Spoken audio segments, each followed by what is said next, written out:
നമ്മൾ പോകുന്നില്ല അച്ഛാ? എന്നാ ഞാൻ അച്ഛനോട് പോയി പറഞ്ഞിട്ട് വരാം. വേണ്ട, അവരൊക്കെ ഉറങ്ങിയിട്ടുണ്ടാവും.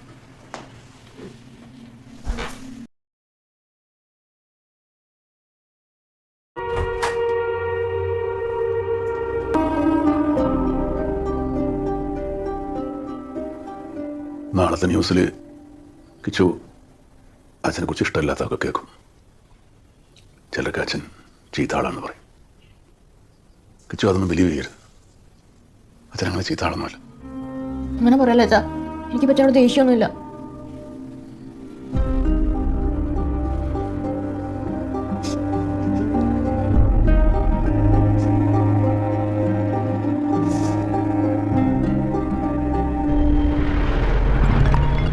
ഹലോ, താൻ വിളിച്ചായിരുന്നില്ലേ? ഞാനിപ്പോൾ ലാൻഡ് ചെയ്തേ ഉള്ളൂ. എടോ, ഞാനേ തറവാട്ടിലേക്കൊന്ന് പോവുക. വന്ന ഉടനെ താൻ അങ്ങോട്ടൊന്ന് വരണം. എനിക്ക് തന്നെ ഒന്ന് കാണണം. പിന്നെ ആ പയ്യനുണ്ടല്ലോ അമീർ, അവനാ കബീറിൻ്റെ മകനാ, ഫാർമസിസ്റ്റ്. എൻ്റെ ആ ബ്ലാസ്റ്റ് കേസിൽ അകത്ത് പോയ സെയിം കബീറിൻ്റെ മകൻ. ഓ,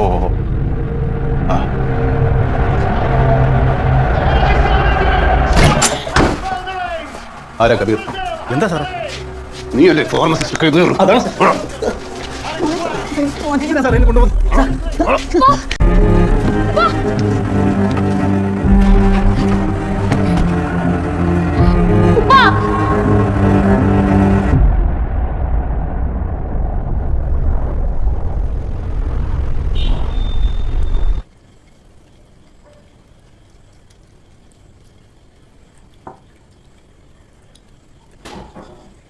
അമ്മയുടെ റൂമിനാണല്ലോ, ഒന്ന് പോയി നോക്കപ്പോ.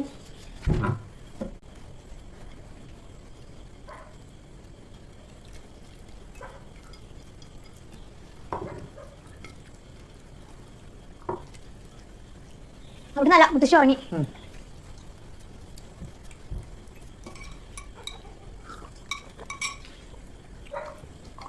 ഹരി വരാന്ന് പറഞ്ഞിട്ട് വന്നാ വിളിക്കാം. Good night Kichu.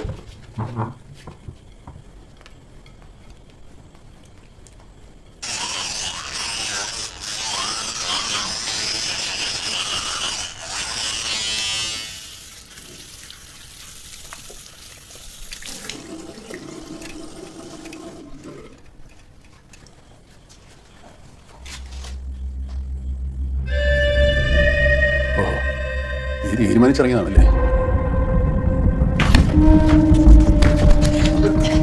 ഞാനൊരു പോലീസുകാരനല്ലടാ, നീ അതാലോചിക്കണ്ടേ? നിന്നെ കൊണ്ടുപോയി പാട് വരും. നിന്റെ തന്തയെപ്പോലെ നീ ജീവിക്കണം, നരകിച്ച് ചാകണം. ഇന്ന് എനിക്ക് സ്വസ്ഥമായിട്ടുണ്ട്. വാങ്ങണം.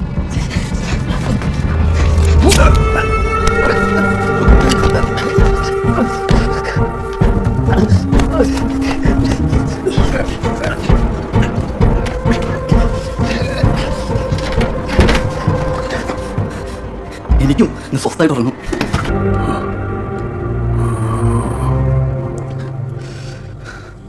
ഉപ്പ ഭയങ്കര ബ്രസീൽ ഫാനായിരുന്നു. 2010 വേൾഡ് കപ്പ് എടുക്കുമ്പോഴാണ് സാറിൻ്റെ ഉപ്പ അറസ്റ്റ് ചെയ്യണം. പിറ്റേന്ന് സ്കൂളിൽ വൈകി എത്തിയപ്പോൾ ടീച്ചർ പറഞ്ഞു വാപ്പയും വിളിച്ചോണ്ട് വന്നിട്ട് ക്ലാസ്സിൽ കയറി. അതിന് ഒരു ദിവസം കഴിഞ്ഞ്, 2 ദിവസം കഴിഞ്ഞ് അപ്പോഴേക്കും അവർ അറിഞ്ഞ്. പിന്നെ തീവ്രവാദിൻ്റെ മോനെന്ന് പറഞ്ഞ് കളിയാക്കാൻ തുടങ്ങി. കിച്ചുവിൻ്റെ പ്രായമുള്ള സാറേ. വേൾഡ് കപ്പ് പിന്നെയും വന്നു കണ്ടെന്നു. അവസാനം നിങ്ങൾ സാറുമാർ കൊണ്ടുവന്ന തെളിവുകൾ കോടതി പൊട്ടിപ്പോയല്ല. പിന്നെ ഒരു കൊല്ലം കൂടി ജയിലിൽ കിടന്ന ഉപ്പ മരിച്ച.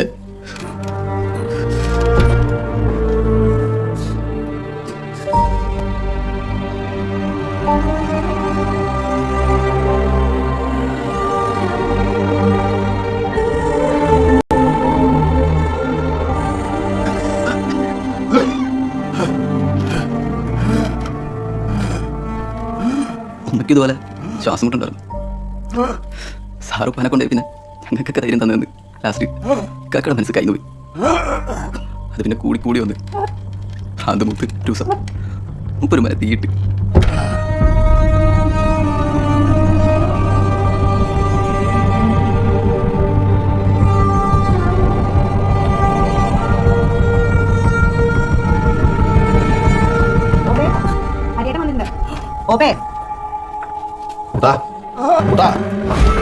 റിസോർട്ടിൽ പിന്നെ ലിഫ്റ്റിൽ എല്ലാം സാർ ജസ്റ്റ് മിസ്സാ.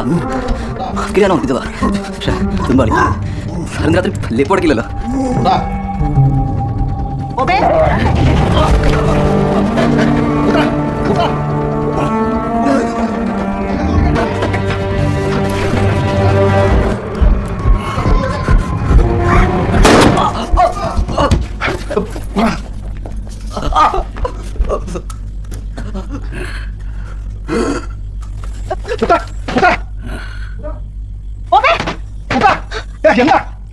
കുട്ടപ്പേട്ടൻ്റെ ഒരു നാടകമുണ്ട്, രക്ഷകൻ. സാറ് കണ്ടു കാണില്ല.